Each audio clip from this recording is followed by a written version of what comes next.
on va faire ensemble ce qu'on doit faire quand à mon avis, on enseigne la laïcité ou qu'on l'explique à des compatriotes, etc., quand on est élu, ben on lit l'article 1er. Il est très clairement écrit. On le lit ensemble.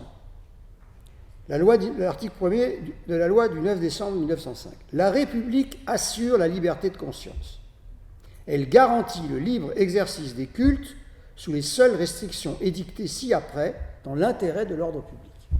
Alors vous remarquez que les deux phrases ne sont pas de la même longueur et qu'elles n'ont pas la même structure. La République assure la liberté de conscience, il n'y a pas de limite, il n'y a pas de restriction d'ordre public. C'est ce que vous pensez dans votre tête, vous avez le droit de croire, de ne pas croire. Vous pouvez faire tout ce que vous voulez. Dans la tête, vous avez une liberté absolue. Alors ensuite, la République garantit le libre exercice des cultes, mais il y a des restrictions édictées dans l'intérêt de l'ordre public.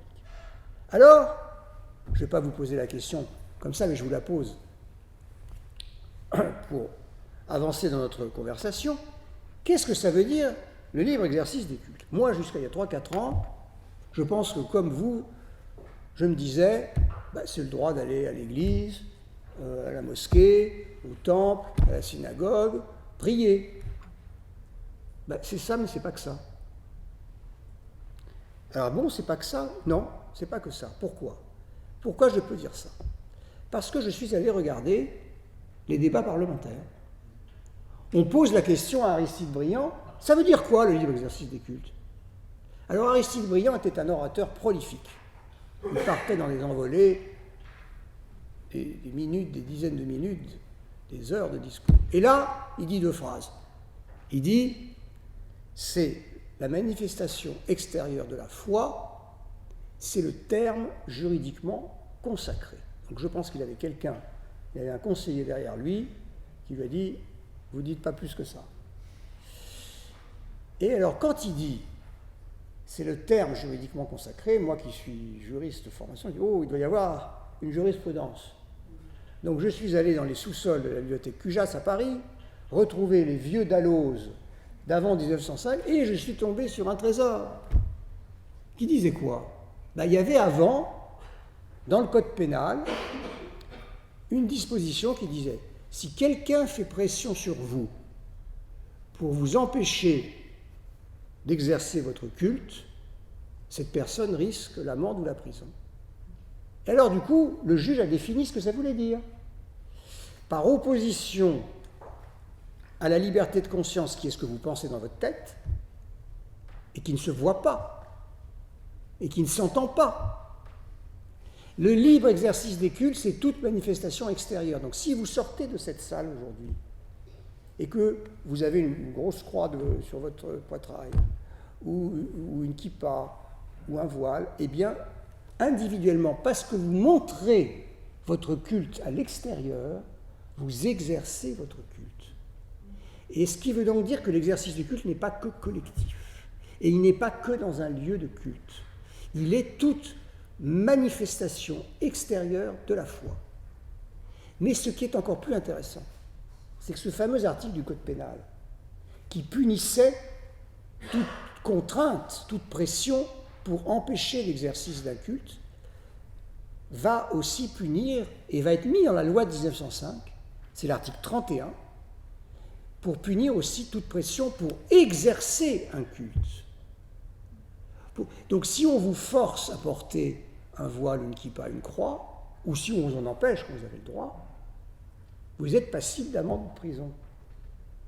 C'est intéressant ça quand même. Parce que du coup, ça permet d'éclairer l'article 1.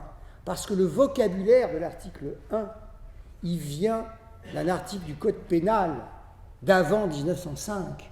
Donc il y a un lien entre le libre exercice du culte et l'absence de pression.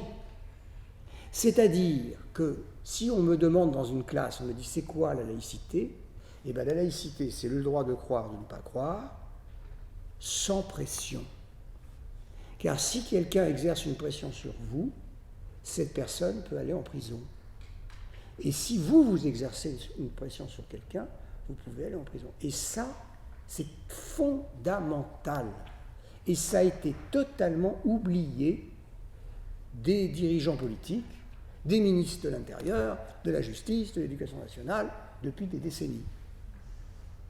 Je vais vous donner l'exemple pour l'Éducation nationale.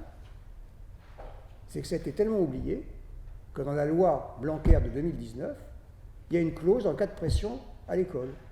Sauf que la pénalité est moins forte qu'en cas de pression dans la loi de l'article 31. Ce qui montre bien que le ministère n'avait pas conscience que l'article 31 de la loi de 1905 couvrait, mais le ministère, il était pour rien. Il ne savait pas. Ça avait été oublié. Comme pour le traité de Versailles, on avait oublié une disposition centrale de la loi. L'article 31, pour moi, c'est l'article qui permet, c'est d'ailleurs expliqué comme ça par le juriste qui a fait la loi avec Briand, plutôt qu'il a fait lui-même d'ailleurs, derrière Briand, c'est éviter les pressions entre citoyens. Donc ça veut dire quoi? Ça veut dire que l'article, et c'est très important, c'est très bien expliqué par ceux qui ont pensé la loi, quand vous déclarez le droit de propriété, dans la Déclaration des droits de l'homme et du citoyen, si vous ne faites que le proclamer et que vous ne prévoyez pas la protection de ce droit, c'est du pipeau, votre droit de propriété. Et c'est pareil pour la liberté de conscience et le libre exercice des cultes. S'il n'y a pas une protection pénale, c'est du pipeau. Vous faites des proclamations, ce qu'on fait souvent quand on parle de la laïcité, mais justement, le droit de la loi de 1905 a prévu qu'en cas de violation, la personne peut aller en prison. Simplement, il faut activer, et je le dis pour les élus comme il faut activer le procureur. Il faut activer la justice. Parce que c'est le procureur qui peut faire appliquer cet article 31 qui d'ailleurs a été réévalué dans le cadre de la dernière loi, dont les peines ont été réévaluées dans le cadre de la dernière loi dite loi séparatiste.